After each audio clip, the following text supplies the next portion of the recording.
We visited the first Netflix house in Philadelphia, but get there at least 15 minutes early to find parking.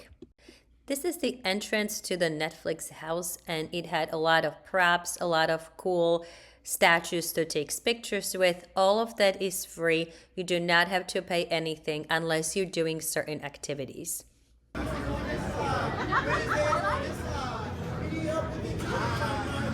Squid Game. The second floor had the gift shop, the restaurant, and other virtual activities such as Bridgerton and the Squid Games. The first floor had the two main attractions, which was the One Piece escape room and then Wednesday Eve of the Outcasts. The One Piece was Those two attractions were across the hall from each other, so it is possible to go from one attraction to the next, and this is exactly what we did. The kids got pirate tattoos or stickers, which was a nice touch while we were waiting. Oh, it's a tattoo. That's what it is. Wow, it's smoky.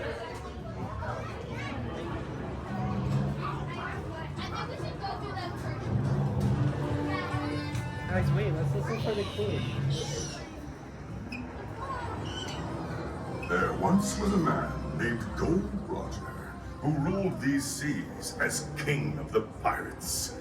His final words drove... Someone here say something about pirates? Yes, you should be scared. Well, by order of the Marines, you are all under arrest. 2, 3, 4, where's the jail cell? Past this door. In you go, pirates. Blight on the seas, a blemish on the waves, a burden on society. Couple practical pointers. The escape room is between 45 and 60 minutes, and there are no bathrooms while in the escape room. So if you have kids, you can use the bathroom while you're waiting to enter the room, and the bathrooms are in the hallway. There are also elevators, so if you have mobility issues, it's not a problem. You can go on the elevator between first and second floor. The good thing is that they keep the escape room groups small, up to 12 people. So if you do have friends and you go with more people, like we did, we had a group of 9, that it makes it more fun because you get to be with your friends, with your cousin, with your family. And they will give you additional 1 or 2 people to make it up to 11 or 12, but it still makes it pretty fun because you have a smaller group. It's time for the grand finale, and the plot is you're all gonna die. An explosive like that. That's genius. That's why I'm offering you the opportunity to disarm the device that promises your demise. Go, guys. There's another one where we have to work together. Freaks rewrite the ending. The directions in the escape room were not always clear and honestly kind of hard. But the kids loved it, and this was their favorite activity in the Netflix house. After the One Piece escape room, we moved across the hallway to the Wednesday Eve of the Outcasts. We had the One Piece booked for 3 o'clock and the Wednesday activity at 4 o'clock, and we're a little worried if we're going to make it on time. However, they are very chill and they're okay with you being a few minutes late, as they understand people have activities booked back to back. This actually worked very well with the kids because you didn't have any waiting time in between. You could go from one activity straight to the next activity, and they were right across from each other.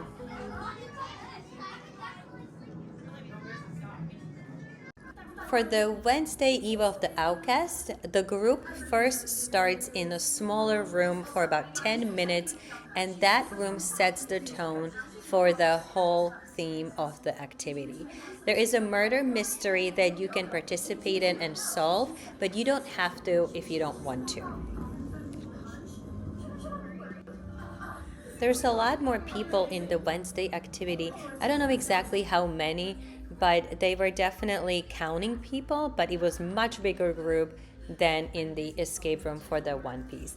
It wasn't crazy crowded, but it was definitely a lot more, and it was busier than the escape room.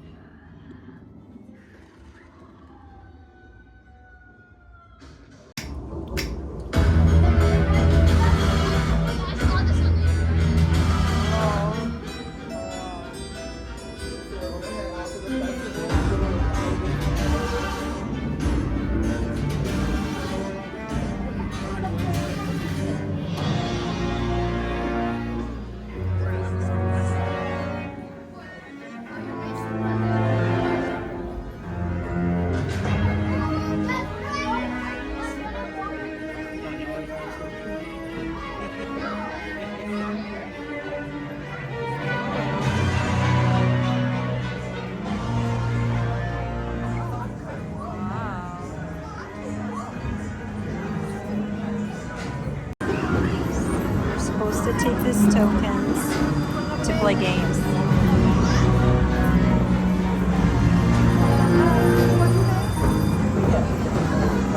They have the banks and scale refreshments. There's 2 drinks and some bites. With Wednesday, it was set up like an arcade or a carnival type of place, and you can stay as long as you want. There is no time limit, and it had a lot more people.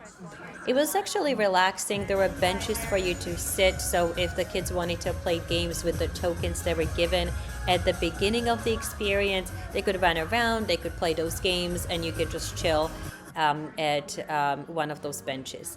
They also had a stand with specialty drinks and bites. There were 2 types of drinks, fruity lemonade type of drink, which was $10, and then bites, which were $5.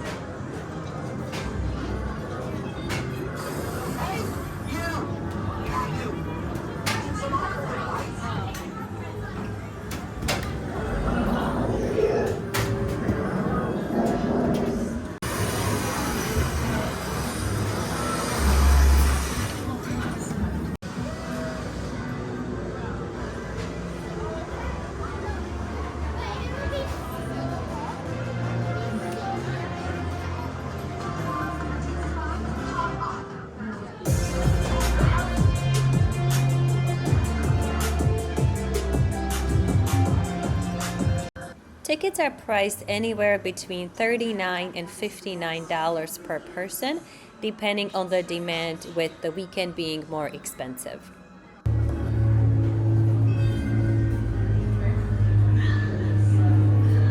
It's a secret hallway.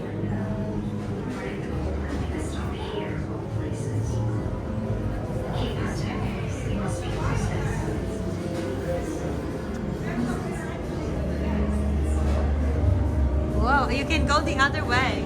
That just leads to the principal's office. Oh, okay. I don't think kids even know about this room. They're just playing arcade games. What do you do with this? You just touch it?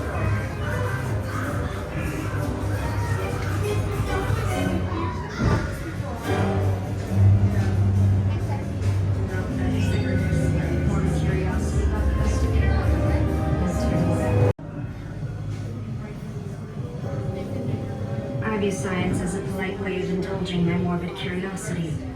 And efficiency with a scalpel is extra credit. Okay, it says Fester chupacabra and do not pet.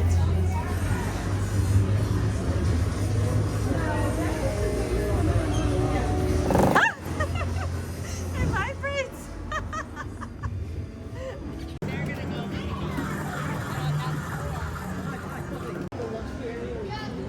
This is upstairs, and it looks like the gift shop.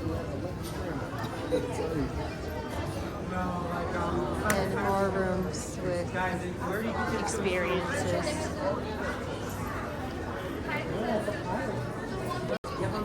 This is going into the food court. Pizza, chicken. Netflix is its own restaurant. I thought it was a food court, but it's not. You have to put your name down. And there was, for our party of 10, an hour and a half wait time. Are we gonna actually. come back here? Sure, we can. Looks like a pizza and like regular chicken bites. This is the Netflix experience, or Netflix house from the inside of the mall. As you enter, you go through the restaurant, then gift shop, and then experiences.